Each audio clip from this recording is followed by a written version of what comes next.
Vivimos en un universo densamente poblado de estrellas. Nuestra galaxia, la Vía Láctea, tiene 400.000 millones de soles. Son por lo menos 100.000 millones de sistemas solares los que habrían aquí, en la Vía Láctea. Y hay cientos de miles de millones de galaxias como la nuestra. La Tierra es menos que un granito de arena en una inmensa playa.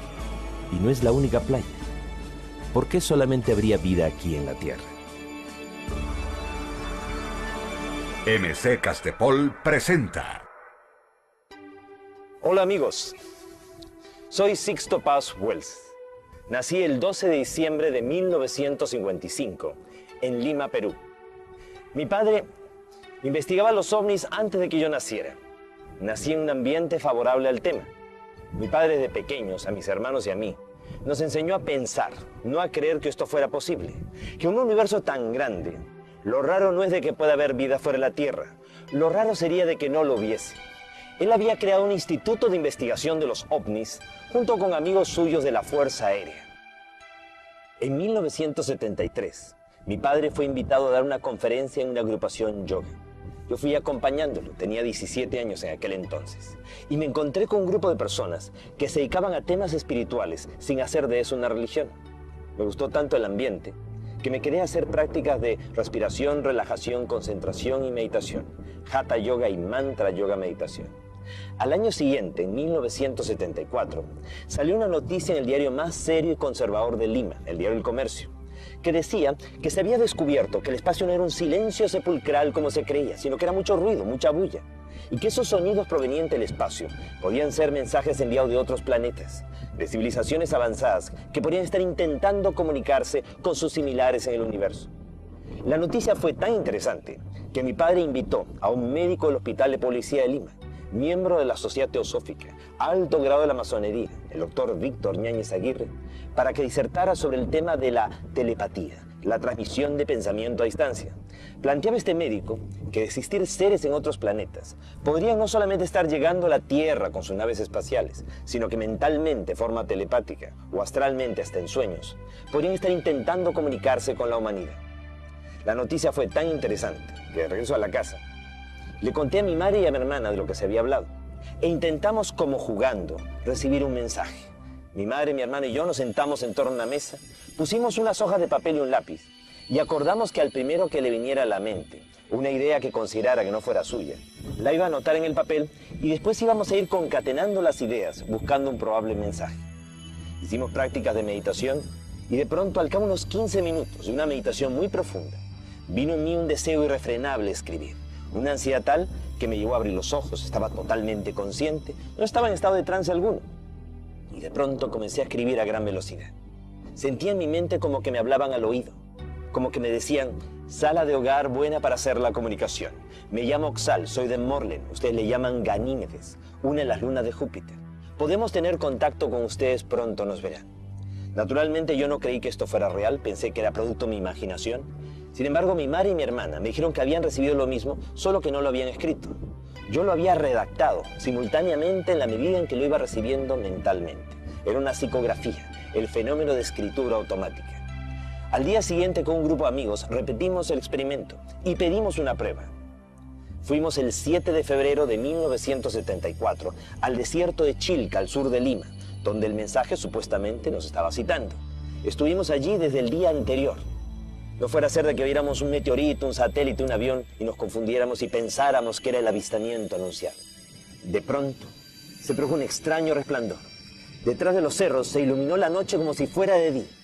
Y todos hemos visto salir de entre los cerros un objeto luminoso que se desplazó sobre las crestas de las montañas.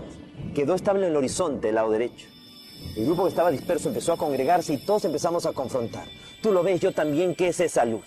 Cuando de pronto comenzó a ir descendiendo hasta que se colocó a una altura de unos 80 metros. Proyectó una luz como de mediodía. Era un objeto en forma de disco con una media docena de ventanitas. Todos sentimos pánico, terror. Nunca habíamos sentido tanto miedo como aquel instante. Y todos captamos en nuestra mente como que nos decían que no bajaba en ese momento, porque nosotros no podíamos contener nuestras emociones, de que habría un tiempo y un lugar. Meses más tarde la nave aterrizó en el desierto y los vimos físicamente. seres de aspecto antropomorfo, humanoides, similares a nosotros. La comunicación inicialmente fue de tipo telepático. Si todo hubiese quedado allí, no hubiera tenido la menor trascendencia. Lo interesante es que un periodista español, Juan José Benítez, mundialmente conocido en la actualidad por la serie de los libros del caballo de Troya, cuando solamente era un corresponsal más de la agencia EFE, fue enviado al Perú a cubrir la insólita noticia de este grupo de adolescentes que afirmábamos tener contacto con extraterrestres. Él nos acompañó al desierto de Chilca y él, a la hora exacta del día de la cita, según nuestros mensajes, pudo ver aparecer en el cielo, para él, 2 ovnis, objetos voladores no identificados. Para nosotros eran BETs, vehículos extraterrestres dirigidos, demostrándoles que esto es una realidad y que sí es posible establecer un contacto, una comunicación con estos seres. De regreso a España, escribió su primer libro, OVNIS SOS a la Humanidad, de Editorial Plaza y Janés. Y eso hizo de que la experiencia de su contacto fuera conocida a nivel mundial. Con los años, el contacto fue cada vez más fluido y permitió recibir de estos seres la información que vamos a compartir con ustedes. La información del plan cósmico, de la cosmogonía extraterrestre, de los orígenes de la humanidad. Una historia que demostraría de que el ser humano es el resultado de más de un experimento genético extraterrestre. Que a lo largo de nuestra historia, aquí ha habido más de una hibridación y mestizaje, naufragios estelares, colonizaje y hasta deportación de extraterrestres a nuestro mundo. Y que si no tomamos en cuenta el eslabón extraterrestre, la historia de la humanidad no tiene ni pies ni cabeza.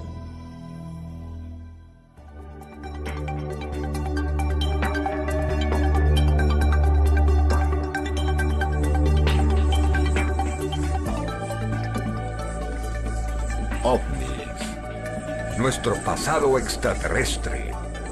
El plan cósmico. A fines de los años 70, empezaron a aparecer en el sur de Inglaterra una serie de marcas, unos patrones sobre los campos de cereales. Se les llamó de inmediato los agroglifos, los crop circles, los círculos de los campos de cosecha. Siempre aparecían en época de cosecha y sobre campos de cereales. Ya en la Edad Media se había registrado la observación de dichas figuras. Aparecían y se consideraban de que podían ser hechas por el demonio, por las hadas. Se les llamaba justamente Círculo de las Hadas y se advertía a la gente de que no se metieran en ellos porque podrían desaparecer.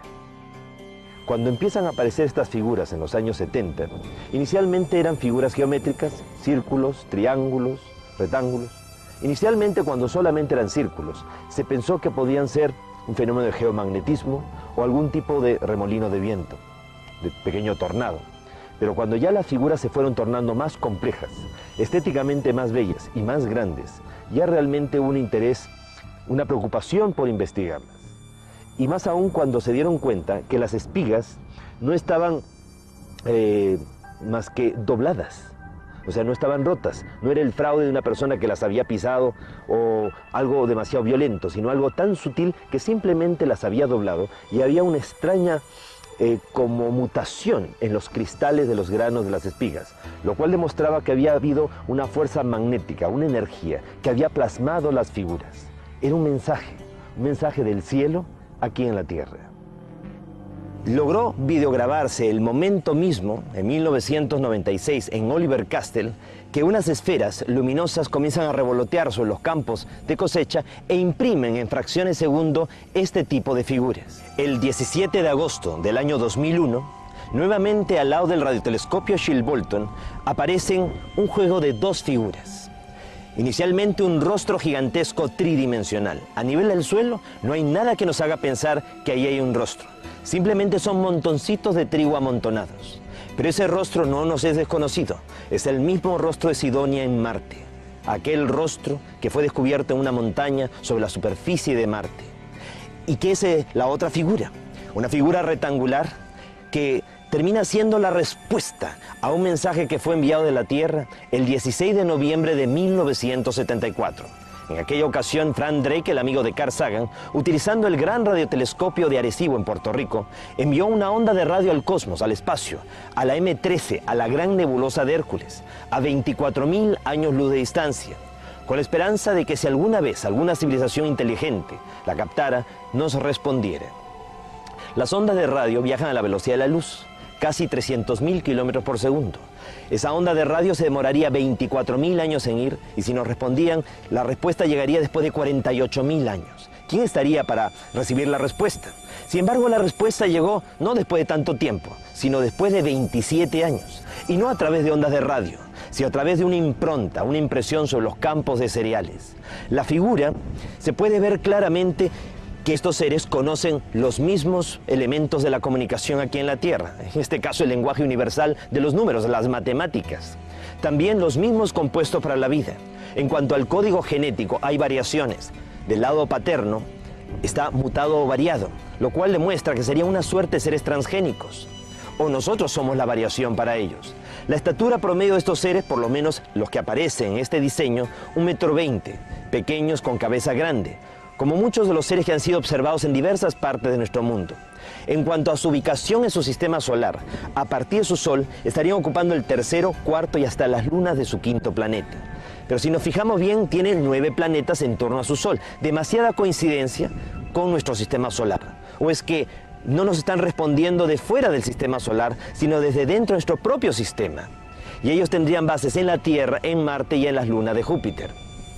En cuanto a la fuente de emisión del mensaje, no es un radiotelescopio, obviamente. Eso sería una forma muy primitiva de comunicación para ellos. La forma es, en este caso, los mismos círculos concéntricos y tangenciales que aparecieron un año antes, del año 2000, en el mismo lugar. Y lo que representarían que estos seres, para comunicarse con nosotros y responder, viajaron a través del tiempo y del espacio, a través de pliegues cósmicos, a través de puertas interdimensionales, ya que ellos dominan el espacio-tiempo.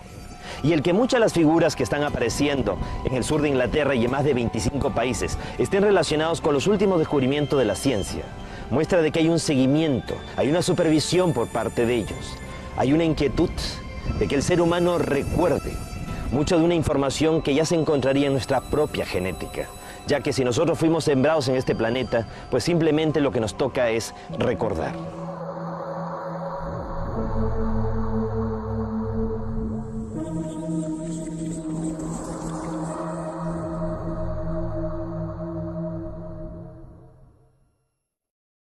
Poco a poco los científicos han ido descubriendo de que hay múltiples dimensiones. Somos pues seres multidimensionales. Vivimos en un universo material de 7 dimensiones. Y para actuar en ese universo material tenemos 7 cuerpos. Uno de ellos el cuerpo denso, físico, material. Después está el cuerpo astral, que es el cuerpo de las emociones y los deseos. Unido al cuerpo físico a través de un cordón umbilical de energía que se conoce como el cordón de plata y que se quiebra cuando una persona muere. El tercer vehículo es el ego inferior, que es el carácter y la personalidad. Cuando una persona muere, se muere el cuerpo físico, se muere el cuerpo astral y también va muriendo el carácter y la personalidad con nosotros. El cuarto vehículo es el mental superior, el cuerpo de las facultades psíquicas, nuestra percepción extrasensorial. El quinto vehículo es el alma, la catedral del espíritu, el acopio de las experiencias de nuestras vidas anteriores. El sexto vehículo es el espíritu, la conciencia. Y el séptimo vehículo, la esencia. 7 cuerpos para actuar en las 7 dimensiones de este universo material. Más allá de la séptima dimensión, como en la música, en una octava superior, habría un universo paralelo a este, que no sería material, sino mental. Y los seres que proceden de allí serían los que nosotros conocemos como los ángeles, los arcángeles, tronos, principados, querubines, serafines, potestades, dominaciones. Octava, novena y décima dimensión correspondería a ese universo mental. Y más allá, a partir de la 11ª dimensión, habría un tercer universo que sería espiritual. El universo espiritual habría creado al universo mental, el universo mental al universo material. O sea que Dios directamente no nos habría creado a nosotros, sino a través de jerarquías intermedias, a través de un grupo de seres ultraterrestres, seres del universo mental, que nosotros conocemos como los Helel, los resplandecientes, los hijos de Dios. Las primeras civilizaciones que surgieron en esta última creación tuvieron un desarrollo muy auspicioso. En poco tiempo avanzaron mucho y muy rápido. Pasaron de la primera a la segunda, a la tercera, de la tercera a la cuarta dimensión de la conciencia. O sea, los seres evolucionaron, surgieron civilizaciones con un avance evolutivo muy acelerado, y en la medida en que iban evolucionando estas civilizaciones, iban ayudando a otras a evolucionar en una larga cadena de solidaridad. Pero aquellos que iban adelante, llegó un momento en el cual se estancaron evolutivamente. De pronto, quienes estaban en la quinta, la sexta dimensión, no pudieron ser más avanzados, no pudieron seguir progresando. ¿Por qué? Los primeros tres vehículos, el cuerpo físico, el astral y el mental inferior, constituyen lo que se conoce como el plano de la conciencia material. Nos conectan a través del plano material con el universo material de 7 dimensiones.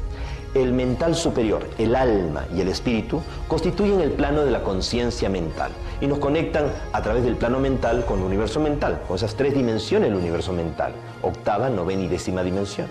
Y el séptimo vehículo, que también podríamos dividirlo en 3, voluntad, sabiduría y amor, nos conectan a través del plano espiritual con el universo espiritual que sería de la 11ª dimensión para adelante. Aquellas civilizaciones que han alcanzado pues la tercera, la cuarta, la quinta, la sexta dimensión de la conciencia, no solamente han evolucionado a nivel de la conciencia material, sino también a nivel de la conciencia mental. Ellos han tenido un gran desarrollo mental, pero se han estancado en ese nivel. O sea, no han logrado conectar con la conciencia de lo espiritual. ¿Por qué? Porque quienes fueron sus guías, sus orientadores, eran los seres del universo mental. Ellos propiciaron o auspiciaron el desarrollo y la evolución de las primeras civilizaciones en esta última gran creación. Entonces, si la pauta, el punto de referencia, la enseñanza tenía limitaciones, esas limitaciones se vieron también manifiestas en el desarrollo evolutivo de las civilizaciones. Se estancaron evolutivamente. Entonces se habría producido, según lo que los extraterrestres relatan en las experiencias de contacto, un concilio cósmico en el cual los seres ultraterrestres, los seres del universo mental, los Heli, los padres creadores, dialogaron para tratar de entender cuál había sido el error que se había cometido en esta última creación.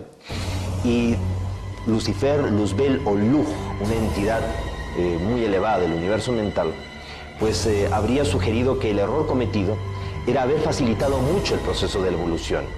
El no haber creado las condiciones de pronto para que una fuerza de oposición lo suficientemente grande, pues exigiera el máximo esfuerzo, el mayor mérito a estas civilizaciones que fueran surgiendo. Entonces él sugería introducir en el universo material entidades disociadoras, seres del universo mental que actuaran como demonios, entre comillas, que dificultaran al máximo el proceso evolutivo. Eso restauraría la dinámica interrumpida.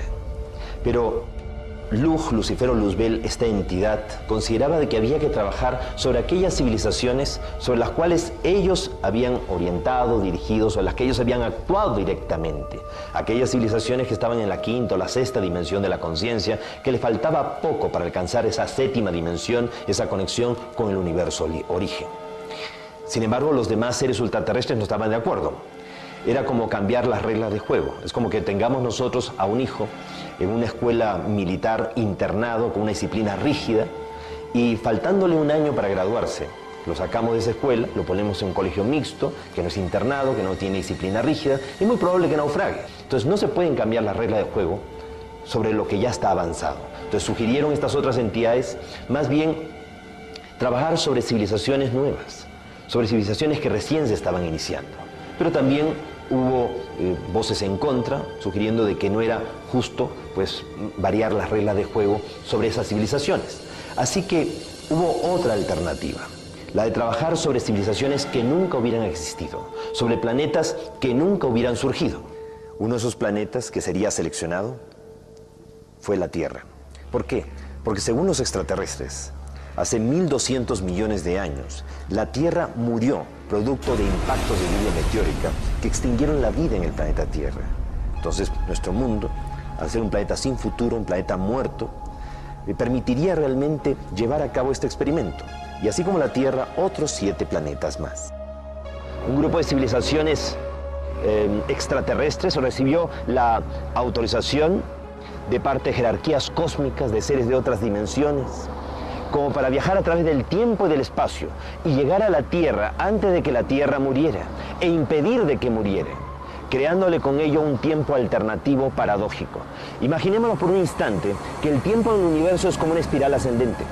En una de las curvas de la espiral, la Tierra murió, pero el universo continuó. Es un grupo de civilizaciones que puede viajar a través del tiempo y del espacio, a través de pliegues cósmicos, de puertas interdimensionales, llega a la Tierra antes de que la Tierra muera e impide de que muera.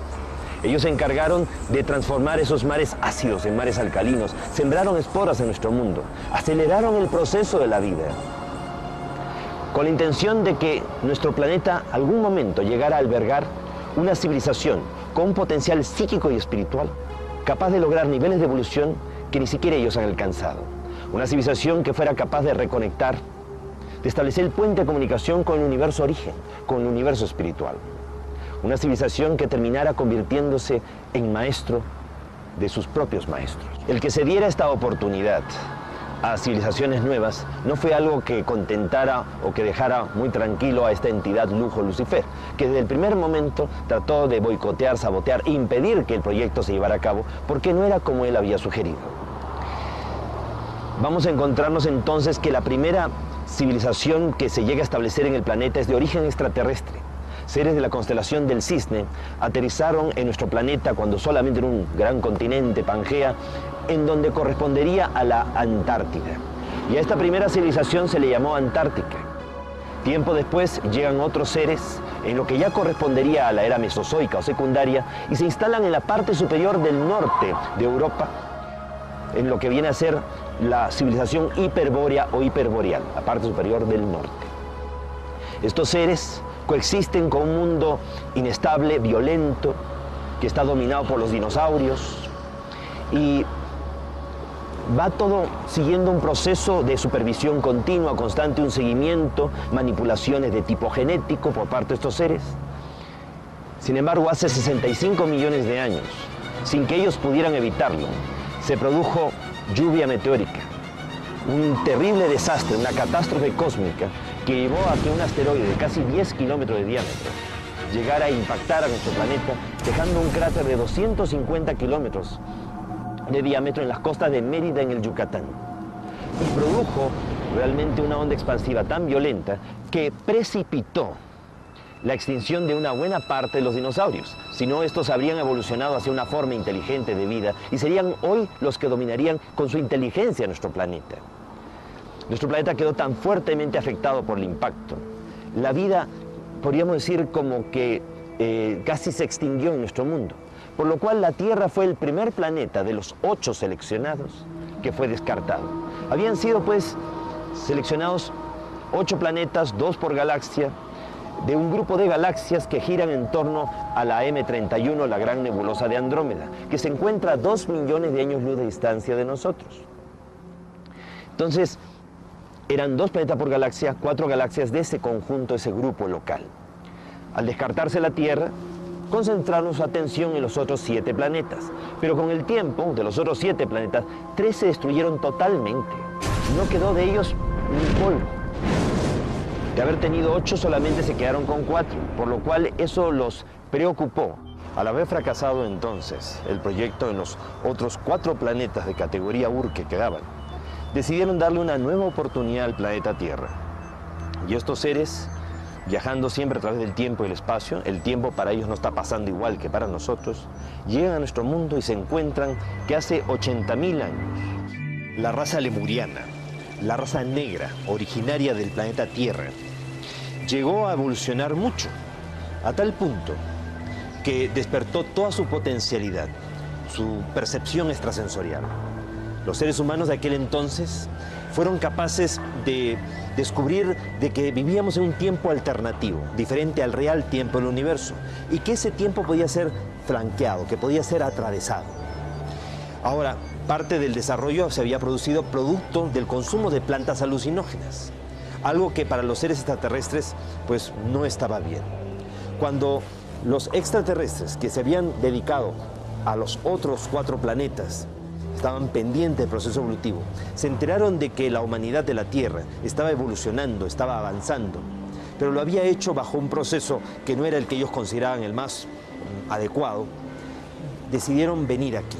Y hace unos 30.000 a 35.000 años de los nuestros, se produjo un terrible retroceso.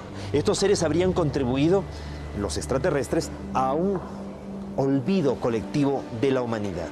Es algo que se menciona en el libro de la Biblia, en el capítulo 11 del Génesis, cuando se refiere de la Torre Babel. Hubo una época de la historia de la humanidad en que los seres humanos hablábamos un solo idioma, o sea, teníamos desarrollado la telepatía, la percepción extrasensorial, y habíamos sido capaces de construir una escalera al cielo, o sea, una conexión con lo superior, con esas otras realidades. Dice la Biblia que los Elohim tuvieron temor de que al ser humano no les resultara nada imposible, así que ellos decidieron intervenir para hacernos olvidar. Y se produjo hace 30.000 a 35.000 años atrás un terrible retroceso en el ser humano, un olvido generalizado en el cual ellos podrían retomar el proceso evolutivo, pero ya con la propia supervisión, ya con el control de ellos. Fue así como hace 25.000 años de los nuestros, dos grandes civilizaciones, los seres de Orión y los seres de las Pléyades, fueron enviados por este Consejo Galáctico para intervenir en nuestro planeta en calidad de guardianes y vigilantes. Unos eran los seres de Orión y otros los seres de las Pléyades. No todos los Oriones tenían apariencia antropomorfa, humanoide. Habían unos con aspecto reptiloide. Precisamente el jefe de los Oriones se llamaba Satanel, Satán o Satanás, un extraterrestre, que no hay que confundirlo para nada con Lucifero Luzbel, que sería un ultraterrestre. Con los siglos, la angeología ha ido confundiendo tanto las cosas que a veces se utiliza el mismo nombre de un ángel de luz para denominar a uno de oscuridad y viceversa. Por ejemplo, se utiliza la palabra Ha-Satán, el adversario, para denominar a Lucifero Luzbel, o serían dos entidades totalmente diferentes. Fue así entonces que llegan estos guardianes y vigilantes. La idea era hacer un seguimiento del proceso de la evolución de la humanidad. Se había producido un terrible retroceso, como mencionamos. Esto precisamente se hace referencia en el capítulo 11 del Génesis, cuando dice que los Elohim vieron de que los seres humanos hablábamos un solo idioma, que habíamos sido capaces de construir una escalera al cielo y que ya nada nos sería imposible. Esa escalera naturalmente no era tanto un zigurato, una torre o pirámide, sino más bien una conexión de tipo psíquico, espiritual. Entonces decidieron venir y confundir las lenguas, nos hicieron olvidar. Ese olvido sería el terrible retroceso que nosotros pues ya registramos en esta historia del plan cósmico. Entonces la responsabilidad de los guardianes y vigilantes recayó sobre la persona de este Satanel, que también era un leal seguidor de las enseñanzas o de las directrices de Lucifero Luzbel. En un determinado momento, Satanel consideró que si el proyecto había fracasado en los otros 7 planetas, y aquí los experimentadores desde un inicio habían perdido el control sobre el experimento, y como podíamos poner en peligro el orden cósmico, el orden establecido, mejor era cancelar el proyecto y terminarlo, que no continuara aquí en nuestro mundo.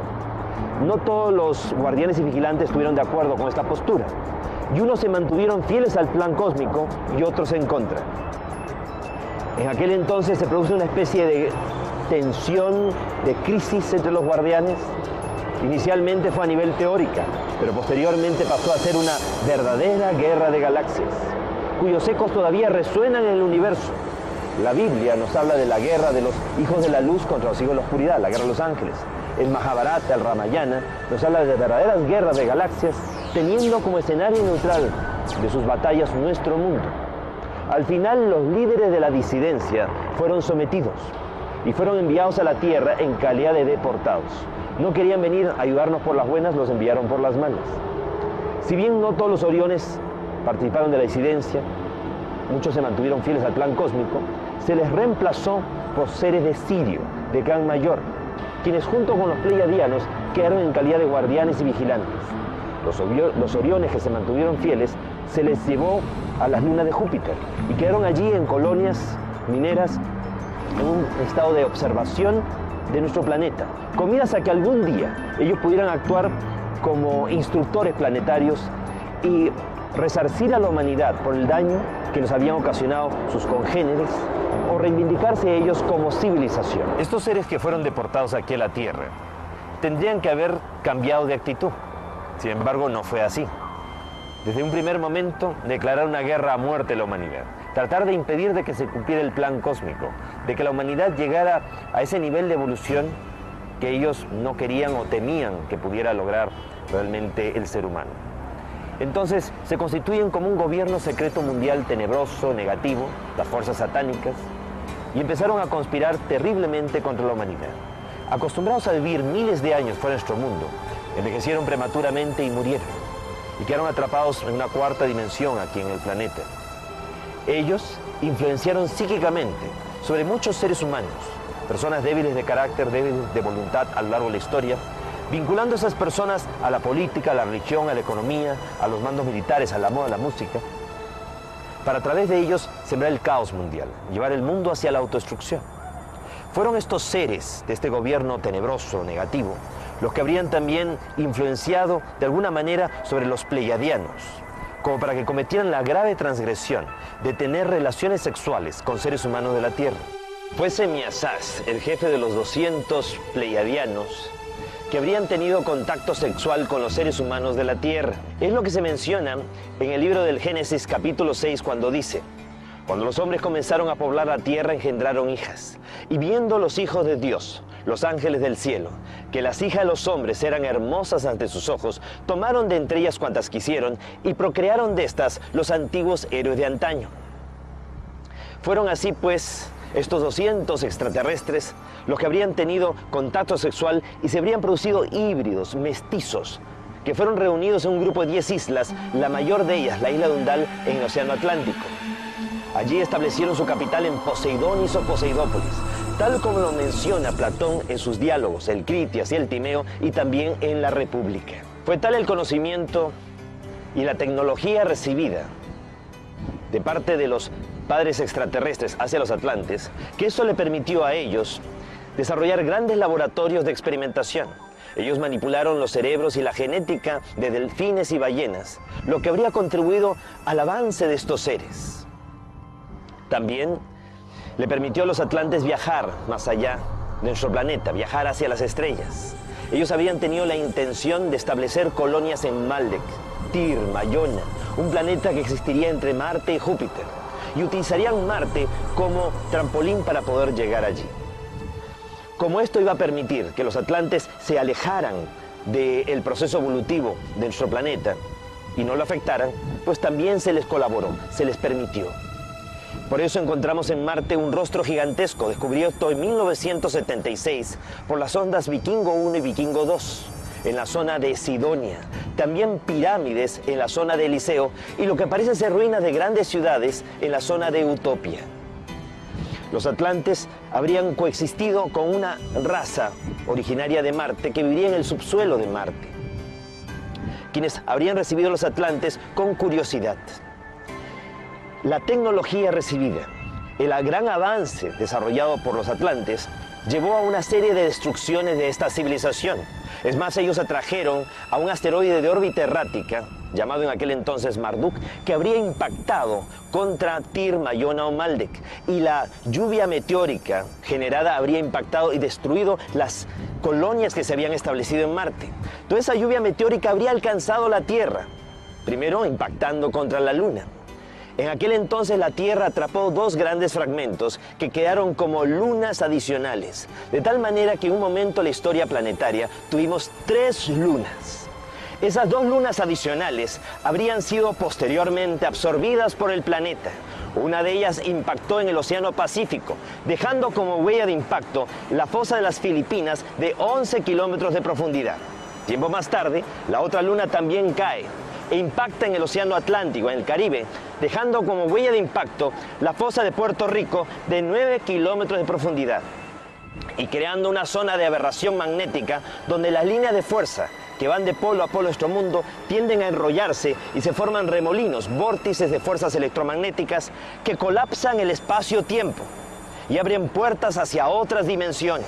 Estas grandes destrucciones habrían precipitado también la última gran glaciación hace 11.500, 12.000 años y habrían cubierto de hielo la Antártida, que era un continente donde se encontraba el último periodo de la Lemuria, el periodo de Mu, el mayor avance que habría desarrollado la raza negra originaria del planeta Tierra después de la intervención de los guardianes y vigilantes. Hubo entonces que evacuar, rescatar a los murianos y llevarlos fuera de allí. Se les llevó hacia Mesoamérica, hacia México, y por eso es que surge la civilización olmeca. Los últimos descubrimientos arqueológicos hechos en el estado de Guerrero, en la costa del Pacífico mexicano, demuestran que los Olmeca eran miles de años más antiguos de lo que se pensaba. Y eso explicaría por qué los rasgos negroides de esta civilización. Los Olmecas se representan también en estelas, en grandes esculturas de piedra, tripulando naves espaciales, algo que después vamos a ver repetido en la propia civilización maya.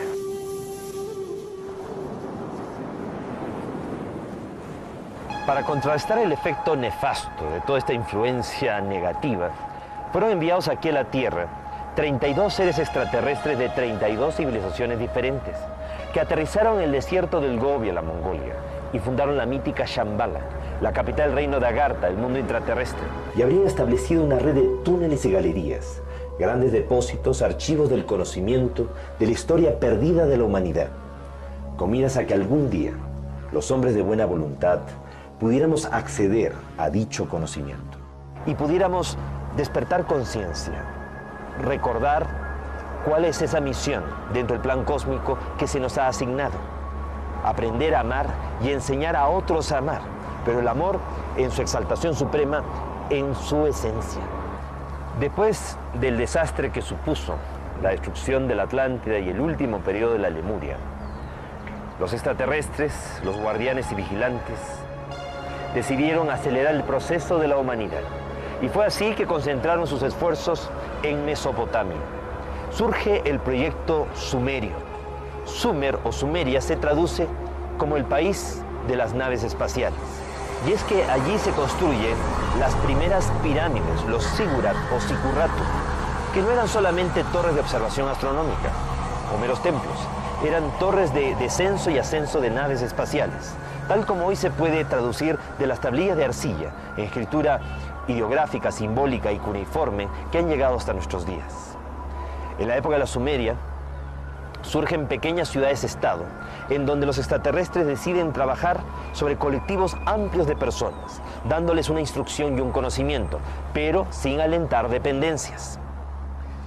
La civilización sumeria va logrando un gran desarrollo y los propios sumerios eligen a los patesi o los ensi, representantes del pueblo, para que mantengan la comunicación fluida con los An, con los dioses del cielo, que no todo el tiempo estaban aquí, sino que venían de vez en cuando.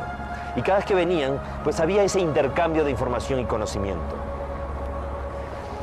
Pero en aquel entonces, la cuarentena planetaria que ejercían los guardianes y vigilantes no era tan rígida, lo cual permitió que no solamente los An, los dioses con D minúscula del cielo, extraterrestres con buenas intenciones dentro del plan cósmico, vinieran aquí, sino también llegaran los Anunnaki, los hijos del príncipe, seres de aspecto también reptiloide vinculados a Satanel y a las fuerzas satánicas. Y de vez en cuando actuaran en nuestro mundo de una forma como muy negativa, tratando de enfrentar a los sumerios entre sí. Se produjeron grandes guerras entre las ciudades sumerias y fueron alentando el desarrollo muy violento de otros pueblos como los acadios, quienes terminaron extinguiendo o destruyendo a los sumerios. Al fracasar el proyecto sumerio de trabajar sobre un colectivo amplio de personas, porque al final de todas maneras se crearon dependencias, vivían muy pendientes del retorno de los An. Decidieron entonces los extraterrestres, los guardianes y vigilantes y los instructores planetarios trabajar sobre una élite de individuos. Se escogieron así a los sacerdotes egipcios, herederos del conocimiento atlante, sobrevivientes de la Atlántida, llegaron a Egipto, y también del conocimiento extraterrestre, ya que habían colonias extraterrestres en la zona de Egipto. Sobrevivientes de Sumeria también se afincan, y con toda esa suma de conocimiento e información va a surgir la gran civilización egipcia. Cuando todavía el resto de la humanidad se debatía en el Neolítico, aparece la gran civilización egipcia.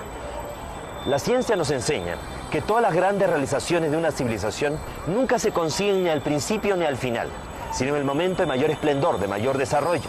El mayor desarrollo, extensión y expansión de Egipto fue entre la 18, 19 y 20 dinastía del Imperio Nuevo.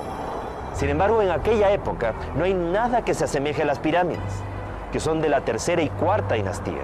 Sobre todo las pirámides de Keops, Kefren y Miserinos, las más famosas, son de la cuarta dinastía, del Imperio Antiguo, de la época más antigua de Egipto, lo cual resulta realmente imposible. Eso muestra claramente la conexión en la antigüedad que hubo con estos seres del cielo y con los remanentes atlantes. Los sacerdotes egipcios, al haber recibido un conocimiento superior, tenían que habérselo retransmitido al pueblo, compartiéndolo de una forma que lo pudieran digerir, que lo pudieran sobrellevar. Sin embargo, con el tiempo los sacerdotes, en vez de compartir el conocimiento, se lo guardaron para ellos solos, se retroalimentaban de él. Y cuando ellos a su vez tenían que iniciar a otros, no compartían todo lo que sabían, sino una parte del conocimiento. Quizás porque consideraban que no eran dignos o porque no querían que les quitaran el puesto de trabajo. El asunto es que el conocimiento se fue diluyendo. Llegó un momento en el cual se fue perdiendo. Y Egipto cayó realmente en la influencia de estas fuerzas tenebrosas, oscuras, negativas, que lo que buscan es que la humanidad no sepa, no recuerde. Entonces, al fracasar el proyecto de trabajar sobre un colectivo amplio o sobre una élite de individuos, se decide trabajar sobre un individuo y programar su genética. Es así como la suerte recae sobre la persona de Abraham. Abraham, un psíquico nato, fácilmente entraba en comunicación telepática con estos seres. Y además era un hombre tan inteligente, con un criterio tan amplio, que aceptó en esa época en que había 1001 templos a 1001 dioses, la idea de un solo Dios, conceptos, como digo, muy, muy avanzados. Entonces, la idea fue programar la descendencia de Abraham. Y se puede ver claramente a través de la historia sagrada, pues las continuas intervenciones genéticas o intervenciones y manipulaciones de estos seres. Abraham no podía tener hijos en Sara. Sin embargo, con la ayuda de los de arriba, llegó a tener a Isaac. Isaac se casa con Rebeca, pero Rebeca tampoco podía tener hijos. Sin embargo, con la ayuda, concibió a Esaú y Jacob. Jacob se casa con Lía, su prima, y luego con Raquel, a la que realmente amaba, pero ella también era estéril. Con la ayuda de los de lo alto, con la ayuda de estos seres de otros mundos, llegó a concebir a José, el de los sueños premonitorios y precognitorios, el del don de profecía, el que interpretó los sueños del faraón. Sansón, hijo de padres estériles. Samuel, lo mismo. María la Virgen, hija de Joaquín y Ana, no podían tener hijos. Sin embargo, con la intervención del cielo, nace María, creando las condiciones de pronto para que en su momento llegara Jesús, que no era un extraterrestre, sino un terrestre extra, que es diferente. En el Nuevo Testamento está la historia de Jesús. Jesús habría sido una persona, un ser humano de la tierra, que a través de múltiples encarnaciones en este planeta, alcanzó un alto nivel de evolución. Ya no necesitaba reencarnar. Sin embargo, por amor a la humanidad, aceptó volver. Y durante 30 años de su vida, Jesús se preparó para que durante los 3 años de vida pública, en él se produjera una simbiosis cósmica, una transmigración, por la cual un ser de la categoría de los hijos de Dios, un Helel, un resplandeciente, uno de los padres creadores, Micael o Miguel, se fusionara con él, coexistiera durante esos 3 años y lo acompañara en la realización de su gran misión. ¿Y en qué consistía esa gran misión? Precisamente enseñarle a la humanidad de que el amor es la fuerza más poderosa del universo, capaz de vencerlo todo, de transformarlo todo, incluso vencer la muerte, y entendiendo el amor como el respeto, la comprensión, la tolerancia y el perdón entre los seres humanos. Llegará un día, según el Apocalipsis, en que la humanidad accederá a un conocimiento que durante mucho tiempo le estuvo oculto.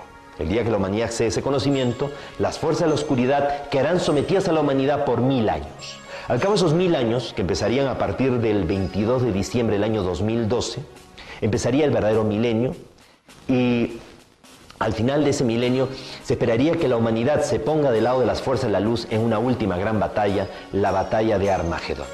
Pero ¿qué pasaría, digo yo, si el día que la humanidad sepa que hemos sido víctimas de una conjura cósmica, en que fuerzas extraterrestres y ultraterrestres, nuestros padres creadores y aún hasta nuestros hermanos mayores han conspirado contra la humanidad?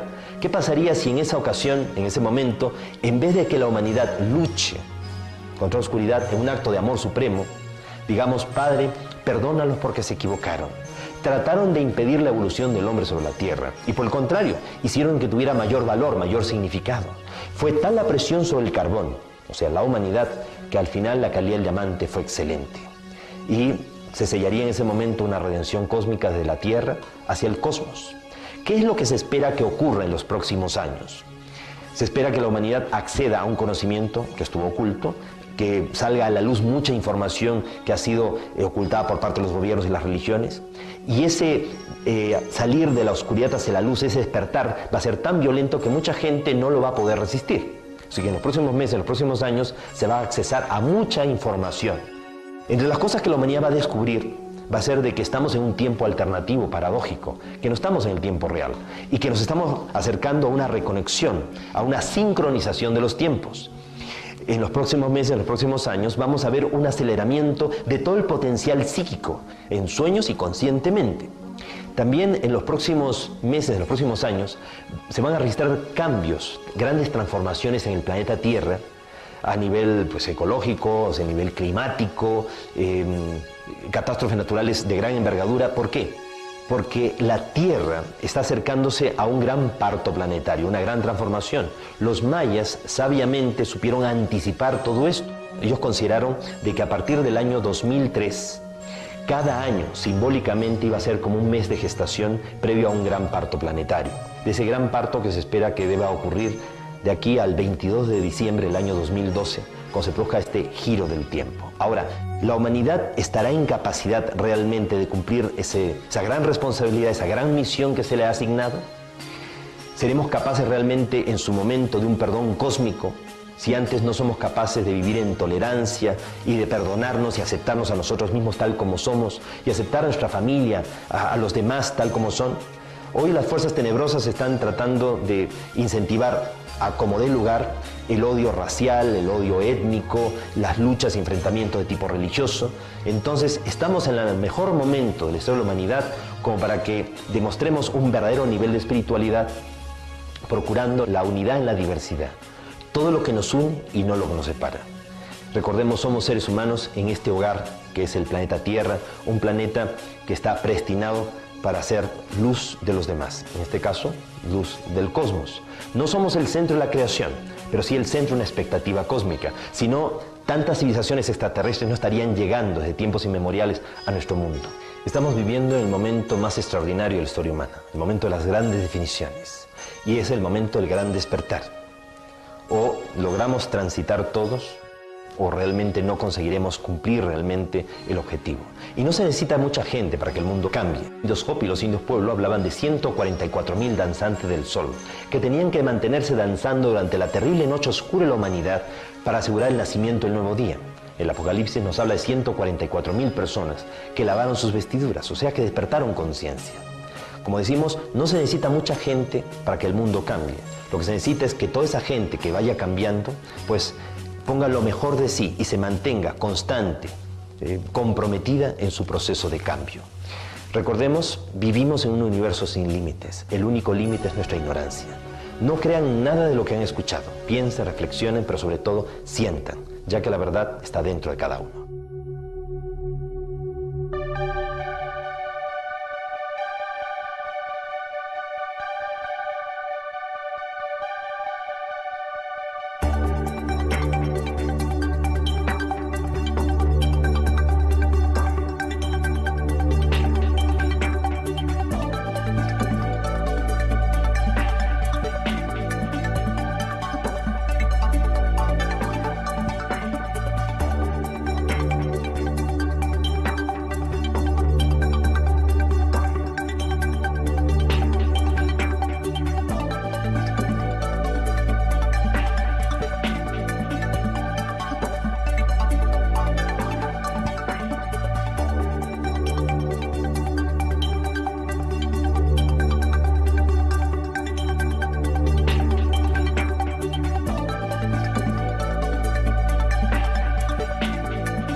Vivimos en un universo densamente poblado de estrellas. Nuestra galaxia, la Vía Láctea, tiene 400.000 millones de soles. Son por lo menos 100.000 millones de sistemas solares los que habrían aquí, en la Vía Láctea. Y hay cientos de miles de millones de galaxias como la nuestra. La Tierra es menos que un granito de arena en una inmensa playa. Y no es la única playa. ¿Por qué solamente habría vida aquí en la Tierra? MC Castepol presenta. Hola amigos, pisó en el desierto y los vimos físicamente. Seres de aspecto antropomorfo, humanoides, similares a nosotros. La comunicación inicialmente fue de tipo telepático. Si todo hubiese quedado allí, no hubiera tenido la menor trascendencia. Lo interesante es que un periodista español, Juan José Benítez, mundialmente conocido en la actualidad por la serie de los libros del caballo de Troya, cuando solamente era un corresponsal más de la agencia EFE, fue enviado al Perú a cubrir la insólita noticia de este grupo de adolescentes que afirmábamos tener contacto con extraterrestres. Él nos acompañó al desierto de Chilca y él, a la hora exacta del día de la cita, según nuestros mensajes, pudo ver aparecer en el cielo, para él, 2 ovnis, objetos voladores no identificados. Para nosotros eran BETs, vehículos extraterrestres dirigidos, demostrándoles que esto es una realidad y que sí es posible establecer un contacto, una comunicación con estos seres. De regreso a España, escribió su primer libro, OVNIS SOS a la Humanidad, de Editorial Plaza y Janés. Y eso hizo de que la experiencia de nuestro contacto fuera conocida a nivel mundial. Con los años, el contacto fue cada vez más fluido y permitió recibir de estos seres la información que vamos a compartir con ustedes. La información del plan cósmico, de la cosmogonía extraterrestre, de los orígenes de la humanidad. Una historia que demostraría de que el ser humano es el resultado de más de un experimento genético extraterrestre. Que a lo largo de nuestra historia... Soy Sixto Paz Wells. Nací el 12 de diciembre de 1955 en Lima, Perú. Mi padre investigaba los ovnis antes de que yo naciera. Nací en un ambiente favorable al tema. Mi padre, de pequeños, a mis hermanos y a mí, nos enseñó a pensar, no a creer que esto fuera posible. Que en un universo tan grande, lo raro no es de que pueda haber vida fuera de la Tierra. Lo raro sería de que no lo hubiese. Él había creado un instituto de investigación de los ovnis junto con amigos suyos de la Fuerza Aérea. En 1973, mi padre fue invitado a dar una conferencia en una agrupación yoga. Yo fui acompañándolo, tenía 17 años en aquel entonces, y me encontré con un grupo de personas que se dedicaban a temas espirituales sin hacer de eso una religión. Me gustó tanto el ambiente que me quedé a hacer prácticas de respiración, relajación, concentración y meditación, Hatha Yoga y Mantra Yoga Meditación. Al año siguiente, en 1974, salió una noticia en el diario más serio y conservador de Lima, el diario El Comercio, que decía que se había descubierto que el espacio no era un silencio sepulcral como se creía, sino que era mucho ruido, mucha bulla, y que esos sonidos provenientes del espacio podían ser mensajes enviados de otros planetas, de civilizaciones avanzadas que podrían estar intentando comunicarse con sus similares en el universo. La noticia fue tan interesante que mi padre invitó a un médico del Hospital de Policía de Lima, miembro de la Sociedad Teosófica, alto grado de la masonería, el doctor Víctor Ñáñez Aguirre, para que disertara sobre el tema de la telepatía, la transmisión de pensamiento a distancia. Planteaba este médico que de existir seres en otros planetas, podrían no solamente estar llegando a la Tierra con sus naves espaciales, sino que mentalmente, de forma telepática, o astralmente hasta en sueños, podrían estar intentando comunicarse con la humanidad. La noticia fue tan interesante que de regreso a la casa, le conté a mi madre y a mi hermana de lo que se había hablado e intentamos, como jugando, recibir un mensaje. Mi madre, mi hermana y yo nos sentamos en torno a una mesa, pusimos unas hojas de papel y un lápiz y acordamos que al primero que le viniera a la mente una idea que considerara que no fuera suya, la iba a anotar en el papel y después íbamos a ir concatenando las ideas buscando un probable mensaje. Hicimos prácticas de meditación y de pronto, al cabo de unos 15 minutos de una meditación muy profunda, vino en mí un deseo irrefrenable de escribir.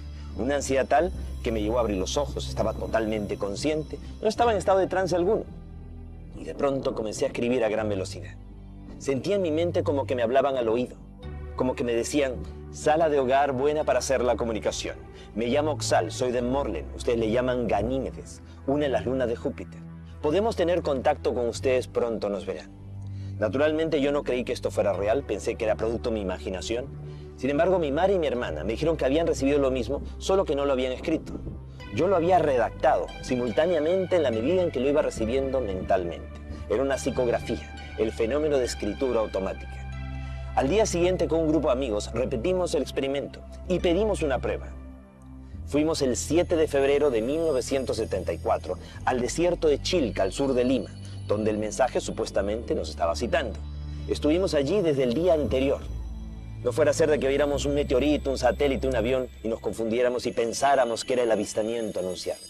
De pronto, se produjo un extraño resplandor. Detrás de los cerros se iluminó la noche como si fuera de día. Y todos hemos visto salir de entre los cerros un objeto luminoso que se desplazó sobre las crestas de las montañas. Quedó estable en el horizonte del lado derecho. El grupo que estaba disperso empezó a congregarse y todos empezamos a confrontar. Tú lo ves, yo también, ¿qué es esa luz? Cuando de pronto comenzó a ir descendiendo hasta que se colocó a una altura de unos 80 metros. Proyectó una luz como de mediodía. Era un objeto en forma de disco con una media docena de ventanitas. Todos sentimos pánico, terror. Nunca habíamos sentido tanto miedo como aquel instante. Y todos captamos en nuestra mente como que nos decían que no bajaban en ese momento, porque nosotros no podíamos contener nuestras emociones, de que habría un tiempo y un lugar. Meses más tarde la nave aterrizó